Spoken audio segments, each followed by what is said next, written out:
बिहार के चर्चित भरत तिवारी एनकाउंटर मामले में एक नया विवाद सामने आया है। इस बार विवाद की वजह बनी है मामले में नामजद आरोपी पुलिस अधिकारी राजेश शर्मा की नई पोस्टिंग। इस फैसले के बाद बिहार सरकार एक बार फिर विपक्ष और पीड़ित परिवार के निशाने पर आ गई है।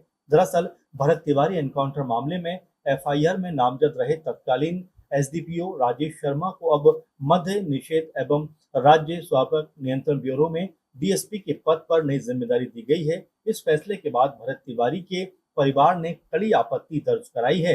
परिजनों का कहना है कि जिस अधिकारी के खिलाफ हत्या समेत गंभीर धाराओं में मामला दर्ज है और जिसकी भूमिका की जांच अभी जारी है, उसे कार्रवाई के बजाय नई पोस्टिंग देना न्याय की भावना के खिलाफ है।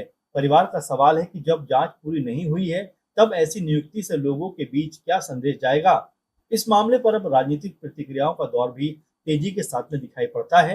राष्ट्रीय जनता दल की नेता रोहिणी आचार्य ने सरकार पर निशाना साधते हुए कहा कि ये फैसला ऐसा है मानो आरोपी अधिकारी को सजा नहीं बल्कि इनाम दिया जा रहा हो।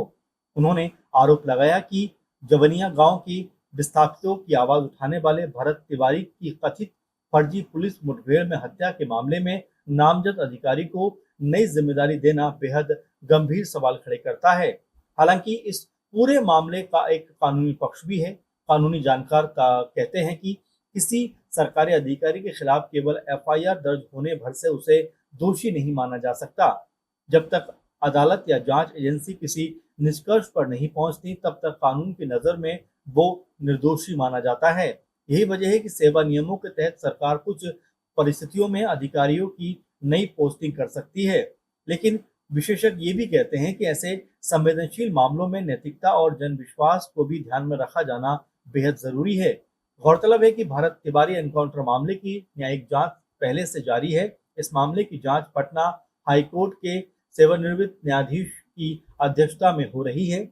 इसके अलावा पीड़ित परिवार लगातार निष्पक्ष जांच और आरोपियों के खिलाफ सख्त कार्रवाई की मांग कर रहा है। फिलहाल बिहार सरकार की ओर से इस नई पोस्टिंग को लेकर कोई विस्तृत सार्वजनिक स्पष्टीकरण सामने नहीं आया है। वहीं विपक्ष इसे कानून व्यवस्था और प्रशासनिक जवाबदेही का मुद्दा बना रहा है। अब सबकी नजर न्यायिक जांच पर है। जांच रिपोर्ट आने के बाद ही स्पष्ट हो पाएगा कि एनकाउंटर की परिस्थितियां क्या थी और संबंधित अधिकारियों की भूमिका उसमें क्या रही। ये खबर इस समय सोशल मीडिया पर तेजी से वायरल हो रही है। आप इस पूरे मामले पर क्या सोचते हैं? क्या जांच पूरी होने तक ऐसे अधिकारियों की नई पोस्टिंग को टाल दिया जाना चाहिए या केवल आरोप लगने के आधार पर प्रशासनिक फैसलों पर रोक लगना जरूरी है? अपनी राय कमेंट में जरूर बताइए।